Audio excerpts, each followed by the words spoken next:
আজ অনেকগুলো দিন পর ভিডিও দিচ্ছি, আর এতগুলো দিন ভিডিও দিতে পারিনি, তার কারণটা না হয় তোমাদের দেখিয়েই দিই। কেমন আছো সবাই? আমি তো বেশ দারুণ আছি। তো কয়েকদিন আগেই ছিল আমাদের এখানে জগদ্ধাত্রী পুজো। এবার পুজোর সময় প্রত্যেক দিন আলাদা একটা করে ব্লগ দেওয়া আমার পক্ষে সম্ভব ছিল না। আর পুজো বলে যে ভিডিওটা বাদ দিয়ে দেবো এটাও তো হয় না। তবে পুজোর দিন সন্ধ্যেবেলা একটু সাজুগুজু করে ভাই বোনেদের নিয়ে বেরিয়ে পড়েছিলাম ঠাকুর দেখতে।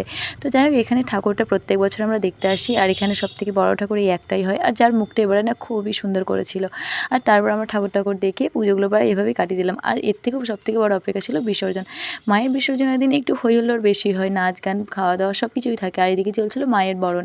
তো যাই হোক, আমি প্রত্যেক দিনের ভিডিও আলাদা করে নিয়ে নিই, সবকটা ভিডিও একই সঙ্গে দেখানোর চেষ্টা করেছি।